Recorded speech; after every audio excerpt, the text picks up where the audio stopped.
My mother was my father's sugar baby. Every year he would hold her in his arms and promise, "Wait for me. Next year I'll marry you." He said it for 5 years. In the end, he married a woman from his own social circle instead. My mother never got the wedding she dreamed of. After that, she became unstable and cruel. She used me as a way to get my father's attention. "Go, call your father and tell him you're sick. Tell him to come see you." But my father only frowned and yelled at me. "You're already learning to lie from your mother at such a young age? Always haunting me like this. Disgusting." They blamed all the anger they had for each other on me. Later, my father's wife gave birth to a son. He became the perfect husband and father in everyone's eyes. My mother only grew worse. She hit me harder and harder, all just to make my father come look at her once. When I was 7, I fell down the stairs and broke my leg. I begged my mother to take me to the hospital. She slapped me hard across the face. "What are you pretending for? You fall once and suddenly your leg is broken? You're just like your irresponsible father. You were born to make me suffer." My father rushed over, but he only shoved my mother to the floor in irritation. "If you use this little bastard to fake being sick and trick me again, don't expect another cent from me." Their screams and sobs tangled together. I lay on the cold floor, slowly losing consciousness. This time, could they finally stop fighting? The shouting grew louder. My father shoved my mother to the floor. I forced myself through the pain and crawled toward him, grabbing the hem of his pants. "Dad, please stop fighting. I'm okay now." The next second, he kicked me away. My injured leg slammed into the furniture. The pain was so intense my vision went dark. I curled up, trembling on the floor. My father only glanced at me in disgust. "Stop pretending. When have you ever actually been sick? Every time we take you to the hospital, nothing's wrong." He turned to leave.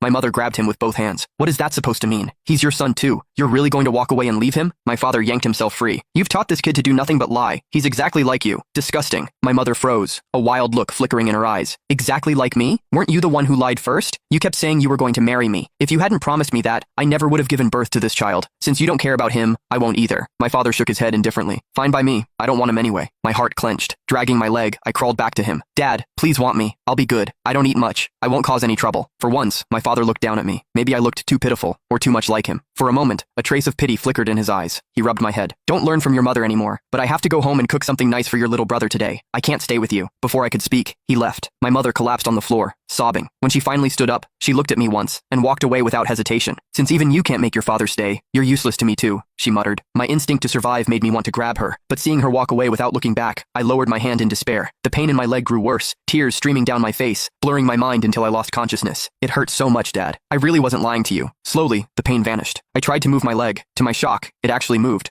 But when I turned around, I saw myself curled up on the floor, covered in injuries. That was when I realized I was already dead. I stared at my own body. My pant leg had ridden up, revealing the horrifying injury. Yet I didn't feel scared. Neither Mom nor Dad wanted me. Maybe death was the only way out. At least they wouldn't fight because of me anymore. Before I could look closer, a sudden force pulled me out of the room. When I opened my eyes again, I was watching Dad at the grocery store, picking out a rack of ribs and vegetables. Then he noticed a corner store had stocked a new batch of toy car models. He looked through them carefully, choosing 2 dark green models. A smile tugged at his mouth. "Henry's going to love these." I stared at the toy cars with envy. Ever since I could remember, I had never received a toy. I remembered when Mom took me shopping. I saw a toy car model I loved and begged for it.